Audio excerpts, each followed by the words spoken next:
గురువుగారు, సరస్వతి నది ఎక్కడ మాయమైందని చెప్తారు? ఆ ప్రదేశం ఎక్కడ ఉంది? సరస్వతి పుష్కరాలు జరుగుతున్నటువంటి పవిత్రమైనటువంటి కాలంలో అమ్మవారిని మనం స్మరించుకుంటున్నాం. అసలు సరస్వతి అనేటువంటి పదానికి అర్థం ప్రవహించున్నది అని. మనస్సుల్లోకి ప్రవహిస్తుందట.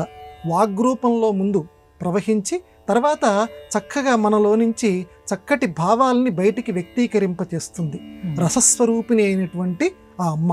ఇంతకీ సరస్వతీ నది ఎక్కడ అదృశ్యమైందని పెద్దవాళ్ళు చెప్తున్నారంటే, మనం ఈనాడు హర్యానా అని ఏదైతే ఒక రాష్ట్రం చెప్పుకుంటున్నామో అక్కడ కురుక్షేత్రం అని ఒకటి ఉంది. ఆ కురుక్షేత్రం దగ్గర ప్రాంతంలో సరస్వతీ నది అదృశ్యమైంది అని చెప్తారు. అందుకే ఆ ప్రాంతానికి వినాశిని అని పేరు.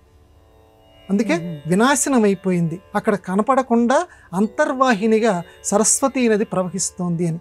ఎందుకు అదృశ్యమైందండి సరస్వతీ నది? ఎందుకు అదృశ్యమైంది అని అంటే, మానవ లోకంలో సోన్వేష్టవ్య అని ఉపనిషత్తు ఒక వాక్యం చెప్తోంది.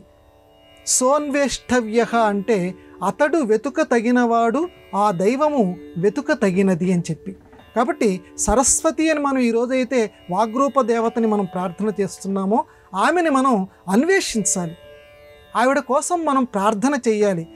అమ్మ అని పిలిస్తే ఏ రకంగా అమ్మ మనకు దగ్గరికి వచ్చి మనం కోరిన కోరికలు తీరుస్తుందో, ఆ అమ్మ కూడా వెతకాలి. ఇప్పుడు గోపికలు శ్రీకృష్ణుడి యొక్క వృత్తాంతంలో ప్రధానంగా అంతర్లీనంగా అదే. అస్తమానం చూడండి భాగవతంలో మనకి గోపికలు శ్రీకృష్ణుడి కోసం వెతికారు అంటుంటారు. ఆయన ఎప్పుడు అక్కడే ఉంటాడు, కానీ వెతికారు అంటే వెతుకుతూ ఉండాలి. అంటే ప్రతి చోట కూడా మనకు కనిపించేటువంటి ప్రతి సందర్భంలోనూ దైవం ఇక్కడ ఉన్నాడా, దైవం నీలో ఉన్నాడా, ఏ రకంగా ఉన్నాడు అని వెతుకుతూ ఉంటే ఆయన యొక్క సాక్షాత్కారం జరుగుతుంది.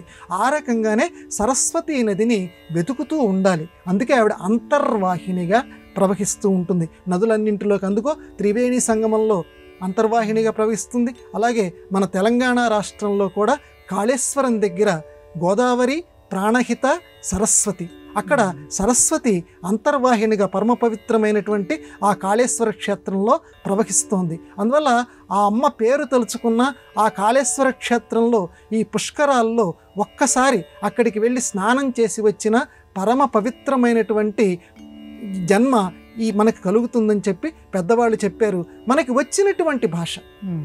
అక్కడికి వెళ్ళిన తర్వాత మనం ఈ సరస్వతి పుష్కరాల బృహస్పతి ఆ మిథున రాశిలో ప్రవేశిస్తే వచ్చేటువంటి సరస్వతి పుష్కరాలని చెప్పి అందరూ చెప్తూ ఉన్నారు. అయితే ఈ పుష్కరాల్లో స్నానం తప్పనిసరిగా ఆ కాళేశ్వరం కనీసం దగ్గరగా మనసులో భావించుకుంటూ, ఎక్కడండి సరస్వతి అని వెతక్కు, అక్కడ అంతర్వాహినిగా ఉంది గోదావరి ప్రాణహిత దగ్గర. ఇక్కడ సరస్వతీదేవి ఉన్నది, నేను అందులో స్నానం చేస్తున్నాను అంటే వాక్కులతోటి నేను ముందుగా అమ్మకి స్నానం చేయిస్తున్నాను.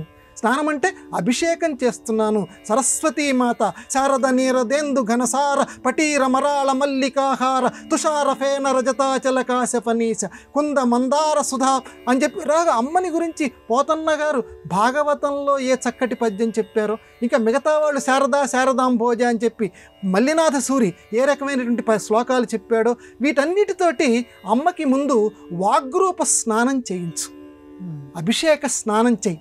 అంటే మనసులో ఎప్పుడూ తలుచుకుంటూ ఉండు. పుష్కరాలకి నువ్వు అంత దూరం వెళ్ళలేకపోతే కనీసం ఇక్కడ కూర్చొని నేను రాలేకపోతున్నాను, ఈ రూపంలో నువ్వు వినాశిని అనే దగ్గర అదృశ్యమయ్యామని చెప్తున్నారు, కానీ నా మనస్సులో మాత్రం నువ్వెప్పుడు అదృశ్యం కాలేదమ్మా. నువ్వు ఎలా అంతర్వాహినిగా ప్రవహిస్తున్నావో నాలో కూడా అంతర్వాహినిగా అలా ఉన్నావు అని అమ్మని తలుచుకుంటూ గనక ఉంటే మనకి పుష్కర స్నాన ఫలితాన్ని కూడా ఆ అమ్మ కలిగిస్తుంది. అలా కలిగించాలి అని చెప్పి మనం అమ్మని ప్రార్థన చేద్దాం.